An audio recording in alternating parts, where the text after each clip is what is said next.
Imagino quantas pessoas percebem que estão trabalhando com alguém que entrará para os livros de história. Quantos colegas cientistas do Einstein, por exemplo, entenderam que ele era o cara? Será que Pedro Álvares Cabral compreendeu que o nome dele ficaria marcado para sempre? De qualquer forma, que fique registrado que entendo que meu chefe, o Sr. Valentino, foi um desses homens. Não foi só o Sr. Valentino que nos levou à nossa descoberta, mas eu estaria mentindo se dissesse que ele não foi o principal fator contribuinte. Trabalhamos arduamente para alcançar o impossível. Uma hipótese, um conceito. Dizer que a ciência por trás disso é confusa e conceitual é como dizer que ovo podre fede. Mas se conseguíssemos concretizar nossa ideia, a humanidade daria o próximo passo. Estou falando de telepatia. Falar sem palavras, comunicar-se em silêncio, à distância, instantaneamente, transmitir mundos de ideias com um único pensamento. Lembro-me da primeira vez que ligamos a máquina original, a que funcionava. O Sr. Valentino e outro colega de trabalho, Ronnie, estavam em salas separadas.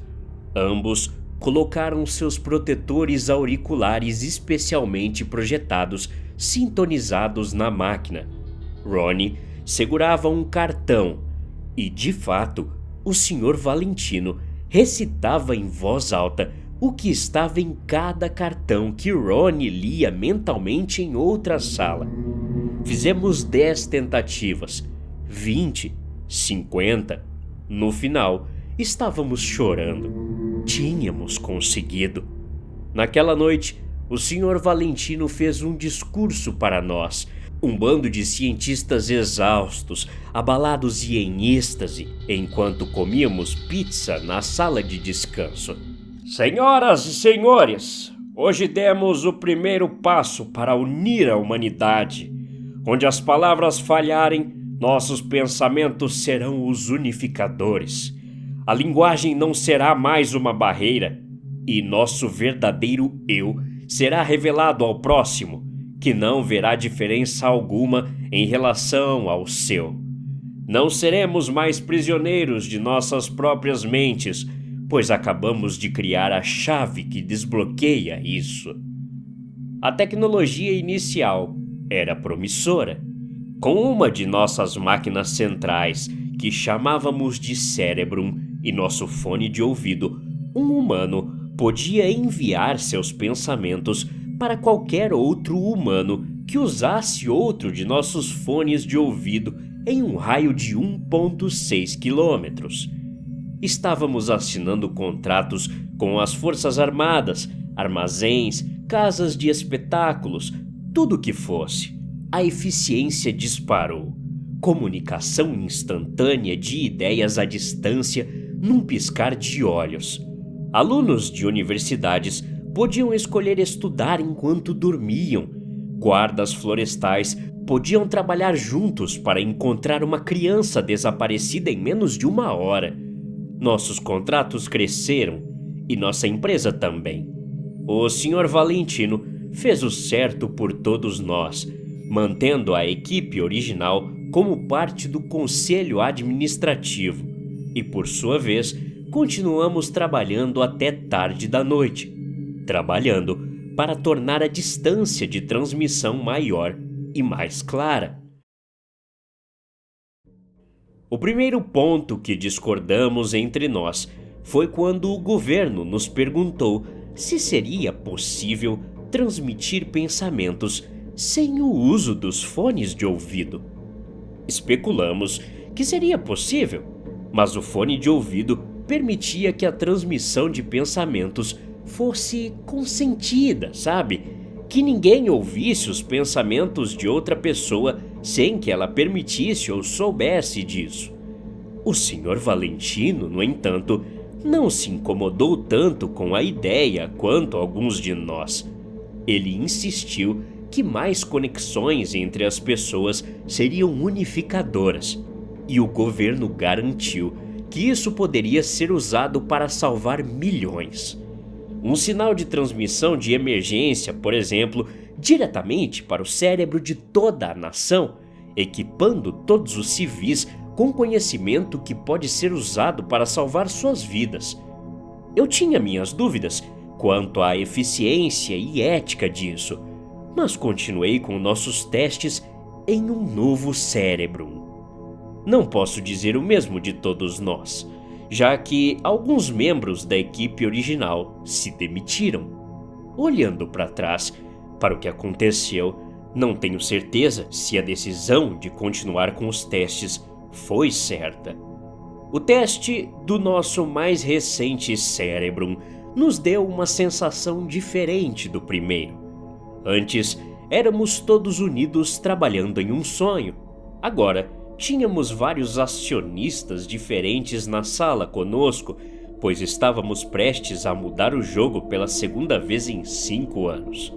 O Sr. Valentino colocou o capacete e acionou o interruptor. Lembro-me da sensação de alívio e alegria que me invadiu quando ouvi a voz do Sr. Valentino na minha cabeça. Este é um pequeno passo para o homem, um salto gigantesco para a humanidade. Era isso. Ele pensou em seu cérebro e nós, sem os fones de ouvido, conseguimos ouvir. Houve aplausos, apertos de mão e comemoração, mas nada de pizza na sala de descanso. Não me lembro do discurso completo que o Sr. Valentino fez desta vez, mas lembro que foi bem falado. No começo, admito que tudo sobre essa nova tecnologia ocorreu perfeitamente e dentro do esperado. Quando um furacão atingiu a Geórgia, tanto os cidadãos quanto o governo estavam muito mais organizados nos esforços de prevenção e socorro do que antes do cérebro novo. O tempo de espera nas instalações administradas pelo governo havia diminuído drasticamente. O serviço postal dobrou sua eficácia em todos os aspectos. Acho que esse sucesso foi o que levou outras empresas a buscarem nossos serviços também. Por que anunciar em um outdoor quando você pode simplesmente transmitir a propaganda na cabeça de alguém? Passamos horas discutindo sobre a extensão dos nossos serviços. No final, o Sr. Valentino desempatou a votação e permitimos que qualquer pessoa que nos pagasse muito bem o suficiente buscasse nossos serviços. O dinheiro entrava e nossa equipe de relações públicas transmitia a mensagem paga para o público em geral, usando nosso cérebro centralizado e de baixa frequência que tínhamos na sede. A essa altura, já havia um discurso contra a nossa empresa. Uma parte de mim concordava com esse discurso. Como se já não recebêssemos publicidade suficiente no que assistimos nos nossos celulares, nas ruas, no que lemos, e agora diretamente na nossa cabeça. Parecia demais. Alguns começaram a usar papel alumínio na cabeça para bloquear o que os anunciantes queriam que todos ouvissem. Não ajudou. Durante todo esse tempo, o Sr. Valentino estava focado em seu objetivo de conectar todos. Acho que ele não levou em conta todo o ruído mental que isso causaria e as consequências disso. Os primeiros relatos de mortos ressuscitando pareciam uma brincadeira de mau gosto pregada ao público. Somente quando se viu os corpos cambaleantes saindo dos cemitérios pelo vídeo do helicóptero de notícias local é que tudo pareceu real. Por todo o país, os mortos-vivos, esfarrapados e mutilados, saíam cambaleando de nossos cemitérios e começaram a se mover em hordas. Mensagens de emergência alertavam as pessoas para ficarem em casa, fazerem barricadas, usarem máscaras, sem saber qual era a causa do retorno dos mortos ao mundo dos vivos. os militares se prepararam para o pior, aparecendo com força total, onde as hordas começavam a se alastrar. Anos de terror e gritos de guerra prepararam o mundo para esse momento, para erradicar a ameaça hostil e apodrecida. Mas, na verdade, não havia ameaça, nem dilaceramento de membros. Eles não eram como os famosos zumbis de filmes e séries. A massa de mortos-vivos se movia com um propósito: ignorando todos os civis, recusando-se a lutar contra os soldados que os explodiriam em pedaços membro por membro. Dia após dia, as hordas aumentavam e nenhuma mutilação as detinha. A primeira de nossas instalações a ser destruída foi em Iowa. Relatos dizem que as criaturas atravessaram porta por porta, atingindo o coração da instalação, onde estava um Cerebrum. Quando a seguradora conseguiu entrar em ação após a liberação do governo, eles relataram que a maior parte da instalação havia permanecido intacta, exceto o próprio Cerebrum, que estava fora de operação. Cada vez mais, em todo o país, recebíamos relatos de nossas instalações sendo atacadas, cada ataque parecendo idêntico. O Sr. Valentino incitou o governo a intervir, a investir todos os seus recursos na eliminação dessa ameaça. Mas, à medida que nossa infraestrutura caía, a capacidade do governo de agir de forma rápida e coordenada diminuiu, provavelmente porque eles dependiam de nosso sistema há um bom tempo. O Sr. Valentino passava a maior parte do tempo conectado ao Cerebrum em nossa instalação principal, enviando palavras de conforto para aqueles que conseguiam ouvi-lo. À medida que os dias passavam e as hordas se aproximavam, essas palavras reconfortantes se transformaram em súplicas de misericórdia que ele falava aos mortos-vivos enquanto eles marchavam. Parei de ir trabalhar. A maioria dos anúncios parou, exceto do Sr. Valentino. Eu o ouvia sendo transmitido mentalmente todos os dias. Nossa cidade sabia da aproximação dos mortos-vivos pelo cheiro antes de qualquer coisa. Uma onda de miasma se instalou, seguida por respirações e passos arrastados.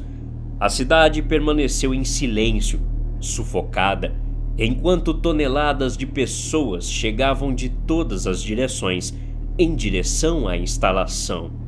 A cena se repetiu em todas as nossas cabeças. O Sr. Valentino ficou mais frenético e maníaco, xingando, gritando, implorando, chorando.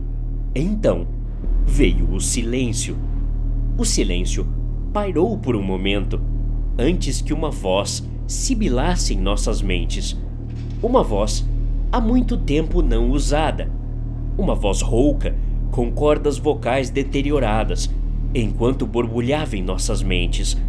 Não dizia muito, mas dizia o suficiente. Silêncio, por favor.